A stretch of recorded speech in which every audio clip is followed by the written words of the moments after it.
Bismillahirrahmanirrahim. Assalamualaikum warahmatullahi wabarakatuh. Salam sehat, salam bahagia, dan salam sejahtera selalu. Jumpa lagi dengan saya, Agus Setiotomo. Saya ucapkan salam kenal bagi yang pertama kali berjumpa dengan saya dalam channel Modul Polkesma.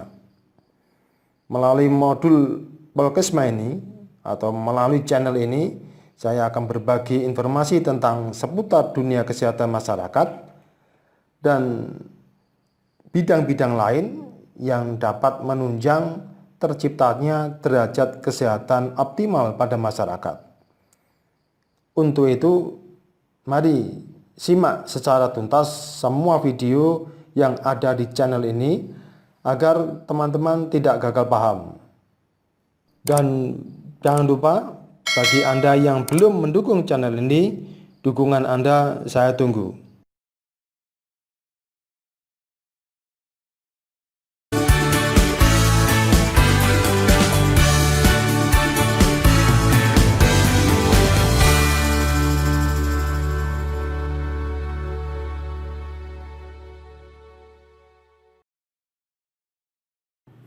Analisa kelayakan usaha.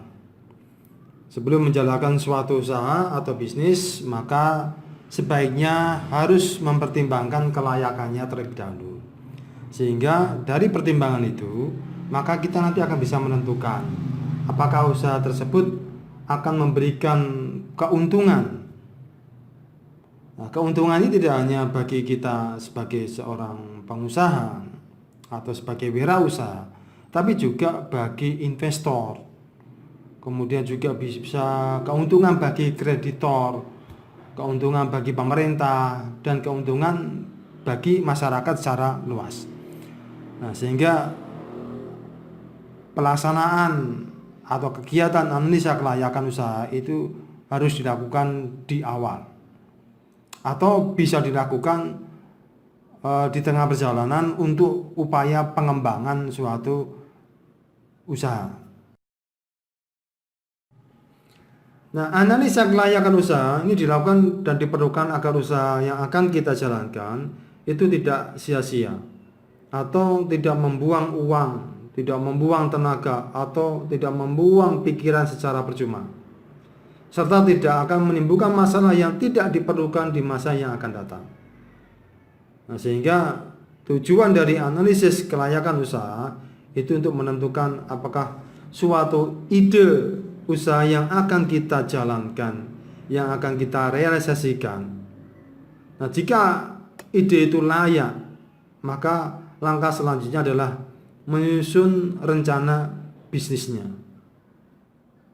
Namun, jika ide ini tidak layak untuk diwujudkan, maka kita sebagai wirausaha harus melupakan ide itu, ya, dan harus mencari ide yang lain yang kira-kira memberi keuntungan, baik keuntungan pada diri sendiri, mungkin pemerintah, dan masyarakat sekitarnya. Jadi tujuan dari analisis kelayakan usaha yang pertama adalah kita menghindari risiko kerugian di masa yang akan datang yang penuh ketidakpastian. Jadi kita harus memprediksi kira-kira ke depan itu rugi enggak usaha ini. Nah, kondisi ini ada yang dapat diramalkan. Nah, dalam hal ini fungsi analisis kelayakan ini untuk meminimalkan risiko yang tidak diinginkan, baik risiko yang dapat dikendalikan maupun yang tidak dapat dikendalikan. Nah, tujuan yang kedua adalah memudahkan dalam membuat perencanaan. Jadi ramalan tentang apa yang akan terjadi masa yang akan datang ini dapat membantu kita sebagai pengusaha dalam melakukan perencanaan. Nah, perencanaan ini bisa berupa jumlah dana yang akan diperlukan ke depan itu berapa, kemudian kapan usaha itu dijalankan, kemudian di mana kira-kira lokasi akan dibangun atau lokasinya akan dipakai untuk usaha. Dan kemudian siapa saja yang akan melaksanakannya, termasuk bagaimana cara melaksanakannya, berapa besar keuntungan yang akan diperoleh, dan bagaimana mengawasinya. Nah, jika terjadi penyimpangan dalam pengawasan itu, ini akan juga gampang diketahui dari awal. Nah, di dalam perencanaan ini sudah terdapat jadwal pelaksanaan usaha, mulai dari usaha dijalankan sampai waktu tertentu. Tujuan yang ketiga itu memudahkan pelaksanaan pekerjaan. Berbagai rencana yang sudah kita susun itu sangat memudahkan dalam pelaksanaan kita dalam melakukan sebuah usaha. Nah, pelaku usaha ini telah memiliki pedoman. Jadi yang kita buat itu ini menjadi pedoman kita dalam melaksanakan atau apa yang harus kita kerjakan dalam menjalankan usaha. Nah, pengerjaan usaha ini dapat dilakukan secara sistematik dengan adanya rencana kerja tadi. Sehingga dari pelaksanaan secara sistematik ini pencapaian sasaran ini bisa sesuai dengan rencana yang sudah kita susun. Nah, rencana yang sudah kita susun itu jadikan acuan dalam mengerjakan setiap tahap-tahap yang sudah kita rencanakan dalam menjalankan usaha. Tujuan yang keempat, memudahkan pengawasan. Nah, pelaksanaan usaha sesuai dengan rencana ini akan memudahkan perusahaan atau usaha kita untuk melakukan pengawasan terhadap jalannya usaha. Pengawasan ini perlu dilakukan agar tidak terjadi penyimpangan dari rencana yang sudah kita buat. Nah, kita sebagai pengusaha atau sebagai wirausaha ini dapat sungguh-sungguh melakukan pekerjaan ini karena kita merasa ada yang mengawasi sehingga tidak terhambat oleh hal-hal yang tidak diperlukan. Jadi kalau ada sistem pengawasan yang baik dan mudah dilakukan, maka kita lebih bersungguh-sungguh dalam melaksanakan pekerjaan ini. Kemudian tujuan yang kelima, memudahkan dalam pengendalian. Adanya pengawasan dalam pelaksanaan pekerjaan ini dapat mendeteksi terjadinya suatu penyimpangan sehingga dapat dilakukan pengendalian atas penyimpangan tersebut. Jadi secara awal, secara dini, penyimpangan-penyimpangan ini dapat diketahui, ya, dapat diketahui. Kalau diketahui secara dini, maka kita juga bisa memberikan treatment, bisa melakukan pengendalian itu juga secara dini. Nah, tujuan pengendalian ini itu untuk mengendalikan pelaksanaan pekerjaan yang melenceng. Jadi begitu ada pekerjaan yang melenceng, maka segera dikembalikan atau diluruskan. Semata-mata kegiatan ini adalah apa? Untuk mencapai tujuan dari usaha yang kita buat. Nah, di samping tujuan dari analisa kelayakan, maka kita juga harus memperhatikan manfaat dari kelayakan usaha kita itu apa sih? Artinya minimal ada aspek yang perlu kita kaji di situ terkait dengan manfaat kelayakan usaha. Nah, manfaat yang pertama adalah manfaat ekonomis. Artinya manfaat ekonomis ini merupakan manfaat keuntungan bagi usaha itu sendiri atau bagi wirausaha itu sendiri. Yang kita sering sebut dengan istilah manfaat finansial. Nah, dalam hal ini bermakna apakah usaha itu dipandang cukup menguntungkan apabila dibandingkan dengan risiko usaha tersebut. Jadi kita perhitungkan apakah usaha yang kita jalankan itu menguntungkan tidak secara finansial kepada diri kita sebagai pengusaha. Kemudian juga di samping manfaat untuk diri sendiri, juga perlu kita perhatikan aspek dari manfaat ekonomi terhadap atau bagi negara. Ini penting ya, karena kita hidup di dalam bernegara ini. Jadi sering juga disebut manfaat ekonomi secara nasional, yang menunjukkan usaha tersebut bermanfaat bagi ekonomi makro suatu negara. Manfaat yang ketiga adalah manfaat sosial usaha bagi masyarakat sekitar. Ini merupakan studi yang paling sulit dilakukan. Kenapa? Karena manfaat sekitarnya, usaha kita yang kita jalankan itu harus bisa dirasakan manfaatnya oleh masyarakat sekitar. Baik manfaat dari segi finansial, sosial, ekonomi, bahkan manfaat terhadap kesehatan. Pihak-pihak yang berkepentingan terhadap hasil analisis kelayakan usaha itu ada beberapa pihak di situ ya yang terkait dengan hasil dari analisis kelayakan usaha. Yang pertama pihak yang terkait yaitu adalah pemilik usaha. Jadi pemilik usaha sangat berkepentingan terhadap hasil analisis kelayakan usaha karena mereka tidak mau jika ada dana yang ditanamkan mengalami kerugian. Jadi oleh sebab itu hasil analisis kelayakan usaha yang dilakukan ini benar-benar sudah dipelajari oleh pelaku usaha, sehingga nanti dia akan tahu gambaran persis apakah usaha yang akan dijalankannya itu memberikan keuntungan atau tidak. Nah, pihak yang lain yaitu lembaga keuangan. Jika modal usaha kita itu berasal dari dana pinjaman, baik bank atau lembaga keuangan yang lain, maka pihak lembaga keuangan tersebut akan sangat berkepentingan terhadap hasil analisis kelayakan usaha yang kita buat tadi.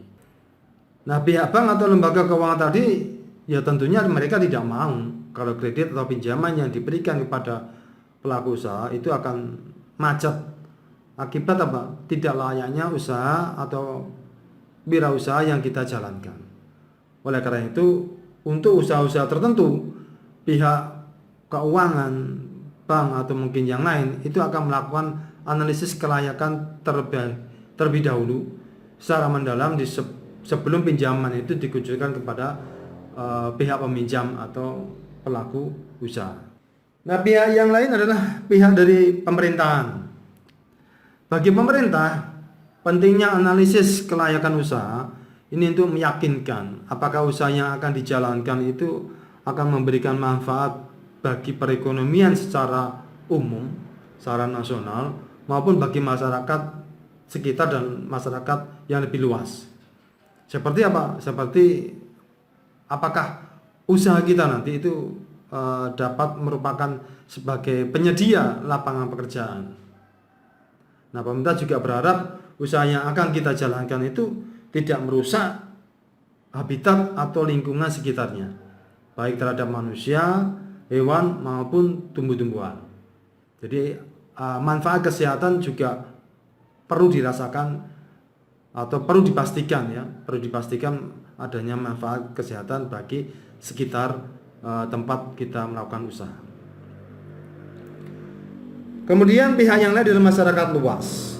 Nah, bagi masyarakat luas, adanya usaha itu akan memberikan manfaat tersedianya lapangan pekerjaan, baik bagi pekerja di sekitar lokasi, jadi sekitar lokasi usaha kita, maupun bagi masyarakat yang di luar lokasi usaha kita. Pihak yang lain, manajemen hasil analisis kelayakan usaha itu merupakan ukuran kinerja bagi pihak manajemen sebuah perusahaan untuk menjalankan tugasnya. Nah, kinerja tersebut dapat dilihat dari hasil yang telah dicapai, sehingga akan terlihat bagaimana prestasi kerja pihak manajemen yang menjalankan usaha tadi.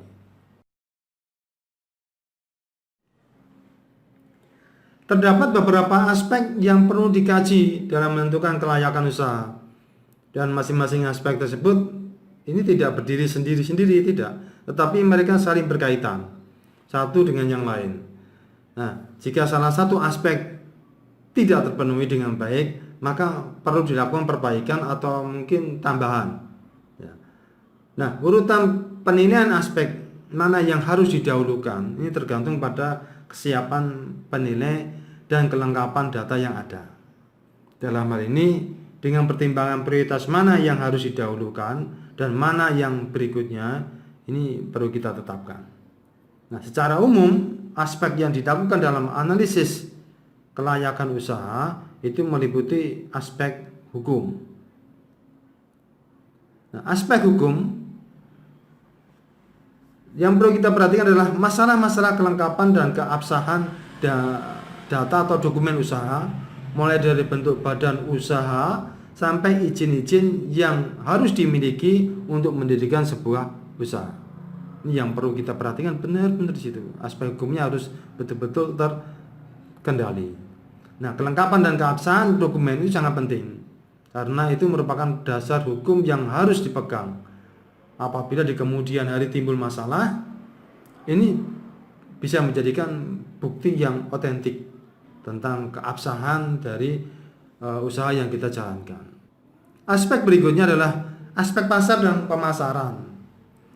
Ya, setiap usaha yang akan dijalankan itu harus memikirkan pasar yang jelas. Kira-kira usaha saya itu pasarnya siapa sih?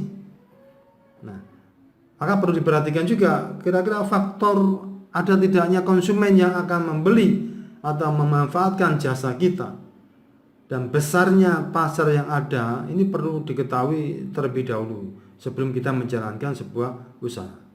Nah, di samping itu kita sebagai wirausaha juga harus mengetahui perilaku konsumen sebagai calon pembeli dan juga bisa menjadi pesaing yang ada baik saat ini maupun yang akan datang. Nah, dari situlah kita sebagai wirausaha nanti kita bisa menentukan strategi pemasaran yang tepat untuk mendapatkan konsumen bagi jenis jasa atau produk yang kita buat. Aspek yang lain adalah aspek keuangan dan yang perlu diperhatikan dalam aspek keuangan itu adalah jumlah investasi. Kemudian biaya-biaya dan pendapatan yang akan diperoleh. Nah, besarnya investasi berarti jumlah dana yang dibutuhkan baik untuk modal investasi, pembelian aktiva tetap maupun modal kerja. Selain itu juga biaya-biaya yang diperlukan selama umur investasi dan pendapatan. Nah, semua ini pada akhirnya dibuat seperti dalam aspek teknis atau operasi. Dalam aspek teknis atau operasi yang akan digambarkan secara lengkap dalam kegiatan analisa ini mengenai lokasi usaha, baik kantor maupun tempat produksi, dan berbagai pertimbangan seperti dekat dengan pasar, dekat dengan sumber bahan baku, dekat dengan tenaga kerja, kemudian juga bisa dekat dengan pemerintahan atau lembaga keuangan atau pertimbangan yang lain. Nah, hal ini dikarenakan lokasi itu merupakan tempat yang tempat untuk menjalankan kegiatan usaha sebagai tempat perencanaan, kemudian juga pengambilan keputusan, pengendalian proses produksi, penjualan, atau sebagai tempat penyimpanan. Teknologi yang akan digunakan, penggunaan teknologi yang padat karya atau padat modal. Ini jika menggunakan padat karya maka akan memberikan kesempatan kerja yang lebih luas. Namun jika menggunakan padat modal justru sebaliknya. Aspek selanjutnya, aspek manajemen.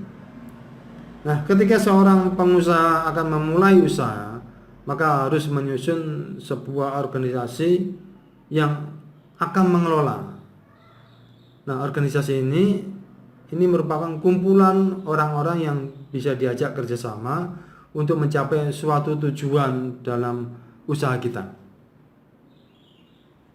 Nah, jika tujuan yang ditetapkan ingin dicapai secara efektif dan efisien, maka seorang pengusaha harus menerapkan konsep manajemen. Manajemen dalam hal ini itu merupakan sebuah ilmu pengetahuan dan seni dalam mengelola sumber daya yang tersedia yang dimiliki oleh seorang atau sebuah usaha itu ini secara efektif dan efisien untuk mencapai tujuan dan sasaran tertentu dari usaha tersebut. Aspek ekonomi sosial. Gambaran dalam aspek ekonomi adalah untuk melihat seberapa besar pengaruh yang ditimbulkan jika usaha kita itu dijalankan, baik pengaruh terhadap ekonomi secara luas maupun dampak sosial terhadap masyarakat secara keseluruhan. Dampak ekonomi menggambarkan jumlah tenaga kerja yang tertampung, yang bisa kita tampung dalam usaha kita, ataupun peningkatan pendapatan masyarakat. Jadi dua hal ini sebagai dampak ekonomi yang secara global ya, yang bisa kita gambarkan dalam analisis kelayakan dari usaha. Kemudian aspek yang terakhir adalah aspek dampak lingkungan. Nah, aspek dampak lingkungan ini merupakan analisis yang paling dibutuhkan pada saat ini ya, karena setiap usaha yang dijalankan itu memiliki dampak yang sangat besar terhadap lingkungan di sekitarnya. Dampak lingkungan yang perlu diperhatikan ini biasanya diantaranya adalah terhadap tanah, kemudian dampak terhadap air, terhadap udara, dan terhadap kesehatan manusia. Dalam melakukan analisis kelayakan usaha, ada instrumen atau teknik yang bisa kita gunakan. Salah satunya adalah menggunakan analisis SWOT. Bagi pemula, analisis SWOT ini adalah merupakan bagian dari proses perencanaan bisnis.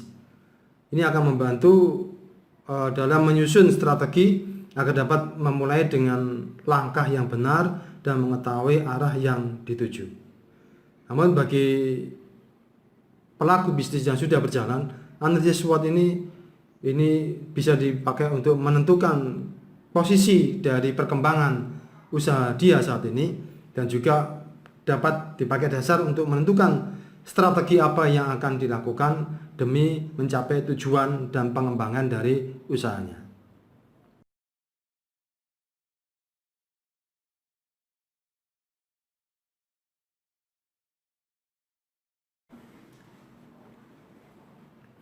Analisa SWOT atau analisis SWOT itu adalah kepanjangan atau singkatan dari S-nya adalah strength atau kekuatan, di mana kita diminta untuk menggambarkan karakteristik atau kelebihan atau keuntungan dibandingkan dengan yang lain. Nah, kelebihan atau keuntungan ini bisa kita identifikasi. Jadi kita punya kelebihan apa? Apa yang membuat organisasi kita atau wirausaha kita lebih baik dari yang lain? Keunikan apa yang kita miliki? Terus kemudian apa yang menyebabkan kita mendapatkan penjualan atau jasa kita itu bisa dikenal atau mendapatkan konsumen? Apa yang dilihat atau dirasakan oleh konsumen? Ini perlu kita ketahui. Nah, apa yang dilihat atau dirasakan oleh konsumen itu sebagai suatu kelebihan. Dan ini perlu kita analisis seberapa kekuatan yang kita punya. Dan strength atau kekuatan ini adalah merupakan faktor internal yang dapat kita kendalikan. Kemudian W-nya adalah weakness atau kelemahan. Weakness atau kelemahan, di sini kita harus menceritakan, mengenali karakteristik kelemahan yang kita punya dibanding dengan organisasi lain atau wirausaha yang lain. Kelemahan apa yang perlu kita tulis atau apa yang perlu kita cari, ada beberapa pertanyaan ini untuk menilai sebuah kelemahan yang kita punya, yaitu apa yang dapat ditinggalkan dalam organisasi, apa yang harus dihindari oleh organisasi, faktor apa yang menyebabkan kehilangan penjualan kita, atau faktor apa yang menyebabkan konsumen kita itu lari dari kita. Apa yang dilihat atau dirasakan oleh konsumen Ini sebagai suatu kelemahan itu perlu kita gambarkan di situ. Kemudian apa yang dilakukan oleh pesaing sehingga mereka dapat lebih baik dari wirausaha kita. Kemudian O, opportunity atau peluang. Kita menggambarkan peluang yang dapat dimanfaatkan untuk usaha kita dapat berkembang. Nah, untuk mengenali peluang itu kita harus mengenai juga kesempatan apa yang dapat kita lihat. Perkembangan tren saat ini yang sejalan dengan wirausaha kita itu apa? Itu ada sebuah peluang. Threat itu adalah ancaman. Ancaman yang dapat menghambat perkembangan dari usaha kita. Ini perlu kita kenali. Nah, apa aja di situ? Maka kita harus bisa menggambarkan kira-kira hambatan apa yang dihadapi saat ini. Kemudian apa yang dilakukan oleh pesaing wirausaha kita atau pesaing bidang usaha yang lain yang merupakan ancaman bagi kita. Apakah mereka membuat sebuah produk yang sama, harganya lebih murah atau sebagainya. Kemudian perkembangan teknologi apa yang menyebabkan ancaman bagi wirausaha kita. Kemudian adakah perubahan peraturan pemerintah yang mengancam perkembangan wirausaha kita. Nah, setelah kita mengenali kekuatan, mengenali kelemahan, mengenali peluang, dan mengenali ancaman, selanjutnya kita membuat sebuah scoring, analisis SWOT. Nah, kita akan coba simulasikan di sini bagaimana cara melakukan scoring di sini. Kita membuat satu kasus di mana ada sebuah atau praktek mandiri keperawatan. Ini kita membuat kasus di sana. Dari faktor internal dan eksternal kita sudah mengumpulkan di situ. Jadi kekuatan, kelemahan, kemudian peluang dan ancaman kita sudah buat. Sudah kita kenali. Nah, dari faktor internal, jadi kekuatan dan kelemahan, kita bisa melihat di sini di kekuatan ada 3 poin. Ini tidak harus 3, artinya berapapun yang kita temukan, ini kita tulis semua di situ. Hanya saja saya memberikan contoh 3 aja di sini. Yang pertama di faktor strategis. Jadi faktor strategis itu adalah faktor yang memiliki nilai strategis yang akan dianalisa. Jadi kekuatan. Ternyata di sini yang merupakan faktor strategis dari kekuatan itu di pelayanan praktek mandiri perawatan itu adalah jenis pelayanan. Kemudian lokasi strategis. Kemudian yang ketiga adalah pelayanan sesuai dengan standar operasional prosedur. Kemudian dari segi kelemahan kita juga mendapatkan 3 hal. Bisa diisi semua ya. Kita temukan 10, tulis 10, menemukan 5, tulis 5. Ini contohnya kita mengambil 3 aja di kelemahan ini. Kelemahan yang pertama adalah sumber daya manusia masih kurang. Kemudian sarana dan prasarana belum lengkap. Kemudian promosi belum dilakukan secara terprogram dengan rutin. Ini sebuah kelemahan. Nah, setelah kita menulis faktor strategis ini, maka kita membuat kolom pertama, yaitu kolom tingkat signifikan. Nah, tingkat signifikan ini adalah kita membuat sebuah rentang angka. Boleh 1 sampai 3 atau mungkin 1 sampai 5 terserah. Tapi kita dalam hal ini kita membuat sebuah contoh, kita membuat rentang 1 sampai 3. Di mana 1 itu adalah signifikan, kemudian 3 itu sangat signifikan. Pada tingkat signifikan, misalkan jenis pelayanan.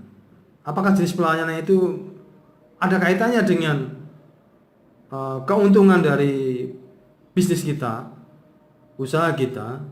Nah, ternyata di situ dia punya nilai 2. Jadi dia memang signifikan di situ. Kemudian lokasi strategis.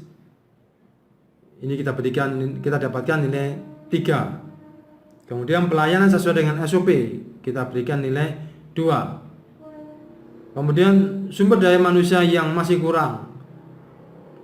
Nah, memang sumber daya manusia ya wajar kalau sebuah usaha itu memang harus butuh SDM. Kalau SDM-nya kurang, maka pelayanannya juga akan terhambat.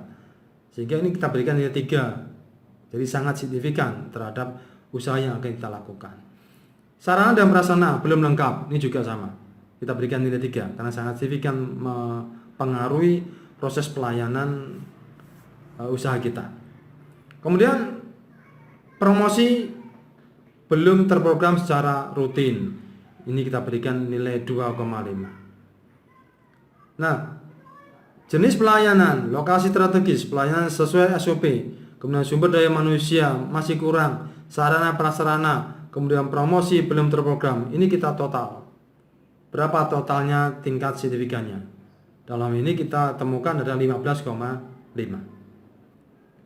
Nah, setelah tingkat signifikan kita ketahui, maka kolom yang kedua ini kita membuat bobot. Di mana kita peroleh nilai bobot ini? Bobot ini kita peroleh dari tingkat signifikan dibagi total tingkat signifikan. Jadi misalkan di situ jenis pelayanan itu mendapatkan nilai 0,13. Dia diperoleh dari 2 dibagi 15,5. Lokasi strategis dapat skor atau dapat bobot 0,19. Itu diperoleh dari 3 dibagi 15,5. Demikian yang ke bawah juga demikian. Promosi belum terprogram secara rutin juga demikian. 2,5 dibagi 15,5 hasilnya 0,16. Nah, bobot ini yang kita peroleh itu kita total. Dan totalnya itu harus 1. Tidak boleh lebih dari 1. Atau kurang dari 1 tidak boleh. Jadi hasilnya pasti kita tetapkan adalah 1.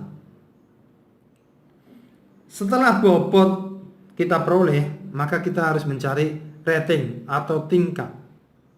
Nah, rating ini diperoleh, ini adalah nilai saat dilakukan penilaian. Jadi kita menyebarkan kuesioner untuk mengetahui rating kita. Nah, bila sesuai dengan harapan, maka nilai ratingnya akan semakin tinggi. Namun sebaliknya, kalau tidak sesuai dengan harapan, maka nilai ratingnya rendah. Misal kita membuat rating nilainya rentangnya 1 sampai 5. Jadi 1 itu lemah, 5 itu kuat ya. Rentangnya seperti itu. Sehingga kalau kita bagi tengahnya kita dapat nilai 3. Jadi di bawah 3 itu dia masuk kategori lemah, di atas 3 masuk kategori kuat. Pada jenis pelayanan kita berikan mendapatkan nilai 4. Karena ratingnya kuat ya, sesuai dengan harapan.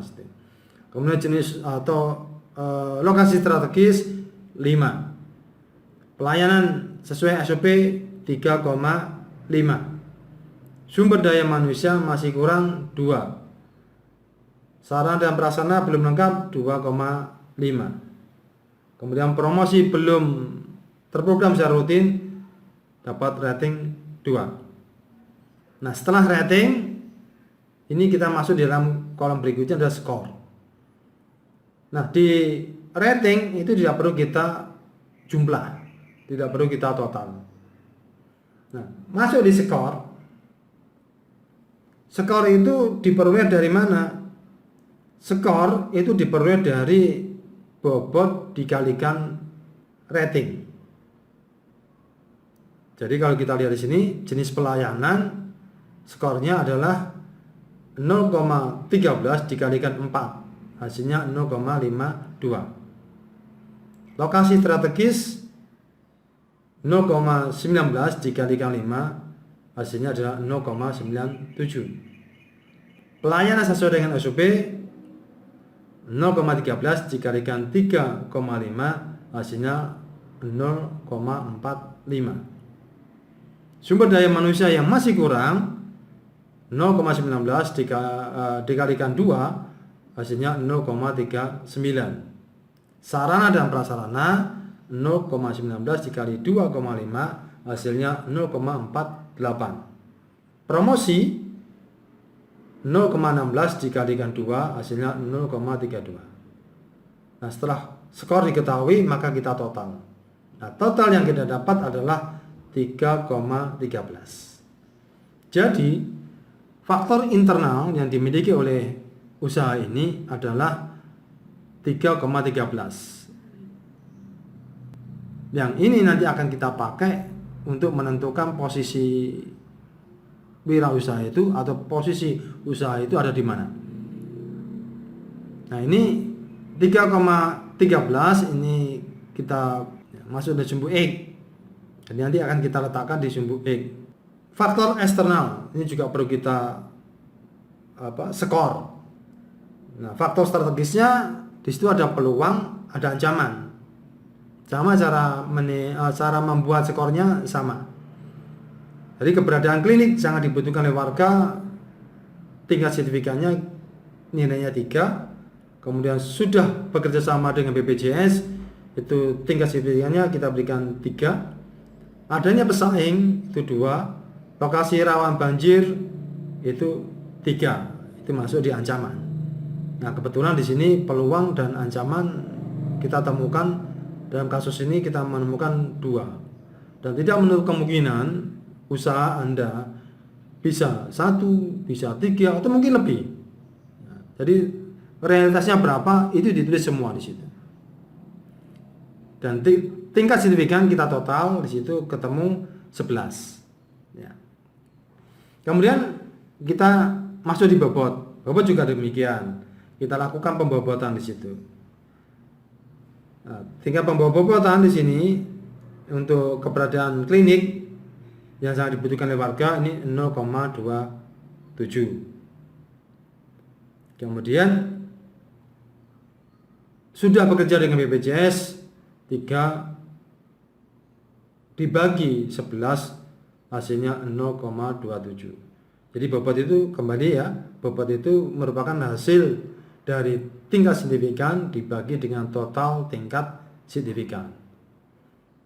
Jadi keberadaan klinik itu 3 dibagi 11 hasilnya 0,27. Sedangkan sudah bekerja sama dengan BPJS ini 3 dibagi 11 ketemu 0,27. Adanya pesaing 2 dibagi 11 ketemu 0,18. Lokasi lawan banjir ini 3 dibagi 11 ketemu 0,27. Kemudian bobot kita total. Totalnya 1. Harus 1. Tidak boleh lebih, tidak boleh kurang. Rating. Nah, rating di peluang ini kita dapatkan rating untuk keberadaan klinik ini 4. Kemudian sudah bekerjasama dengan BPJS kita 2. Kemudian adanya pesaing 1,5. Lokasi rawan banjir di dalam ancaman itu kita dapatkan nilai 2. Nah, setelah rating baru kita menulis skor. Sama ketika kita menganalisis faktor internal, bahwa skor di sini didapat dari perkalian bobot dengan rating. Jadi untuk keberadaan klinik itu 0,27 kali 4. Ketemunya 1,09. Kemudian sudah bekerja dengan BPJS 0,27 dikali 2. Hasilnya 0,55. Adanya pesaing 0,18 dikalikan 1,5 hasilnya 0,27. Lokasi rawan banjir 0,27 dikalikan 2 hasilnya 0,55. Kemudian skor ini kita total. Atau di faktor eksternal ini kita akan masukkan di dalam nilai Y. Nah, mengapa kita membutuhkan nilai X dan Y? Ini kita akan menentukan posisi kita dengan membuat sebuah kuadran. Hasil scoring dari analisis SWOT tadi mengenali faktor internal, kemudian mengenali faktor eksternal. Kemudian kita akan membuat kuadran. dengan sumbu X dan sumbu Y. Nilai X tadi kita sudah ketahui, nilai X-nya atau faktor internalnya 3,13. Jadi dia mengarah ke kekuatan ya. Kemudian yang nilai Y-nya adalah 2,45. Dia mengarah lebih banyak ke peluang. Nah, dari sini kita akan tahu posisi usaha kita. Ini bisa kita lihat. Berarti posisinya dia berada pada di kuadran 1. Jadi 4 kuadran yang kita buat itu terdiri dari kuadran 1, kuadran 2, kuadran 3, dan kuadran 4. Nah, di kuadran 1 ini menunjukkan bahwa posisi usaha itu sangat kuat dan sudah on the track. Artinya strategi yang kita butuhkan di sini ini adalah strategi ekspansi. Kita bisa melakukan langkah-langkah agresif untuk memperbesar serta mempercepat pertumbuhan sebuah usaha kita. Ini di kuadran 1. Nah, di dalam kasus ini kita menemukan posisinya ada di kuadran 1. Sehingga strategi yang pas, yang cocok itu adalah strategi ekspansi.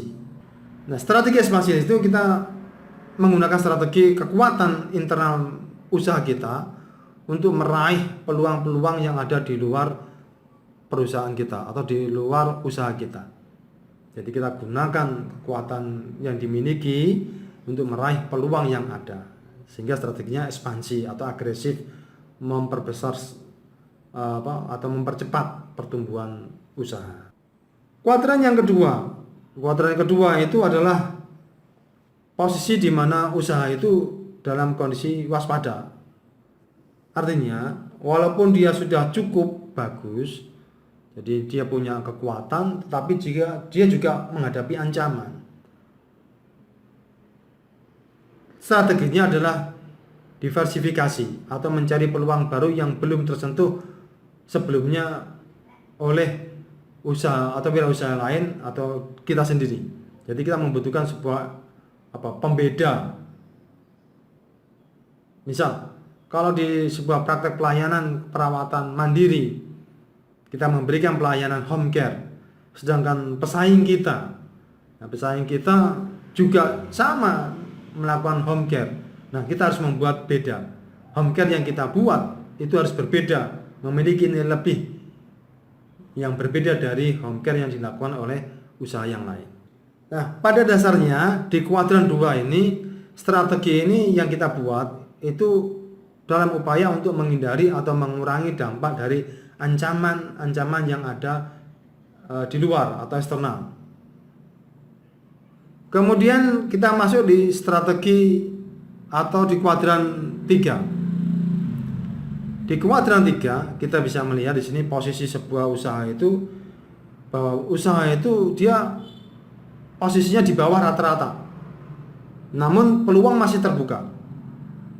Nah, langkahnya di sini, strategi yang baik di sini adalah mengubah strategi atau turn around. Atau strategi yang lama ini yang kemungkinan besar sudah usang, ini harus kita ubah.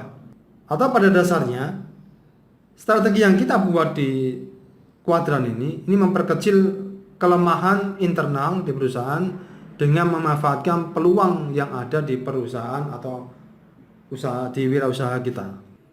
Kemudian di kuadran yang keempat, ini menunjukkan bahwa posisi sebuah usaha itu tidak sesuai dengan harapan.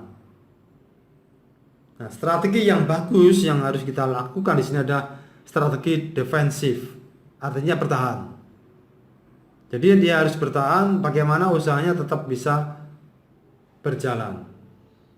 Jadi untuk menghidupi atau menjalankan roda bisnis tetap berjalan itu untuk menggaji karyawan, kemudian membiayai biaya operasional. Ini harus tetap bisa itu. Ini bagaimana caranya? Jadi pada kuadran yang keempat ini usaha itu dia harus membuat sebuah pertahanan dan berani mencoba untuk mengambil sebuah terobosan baru.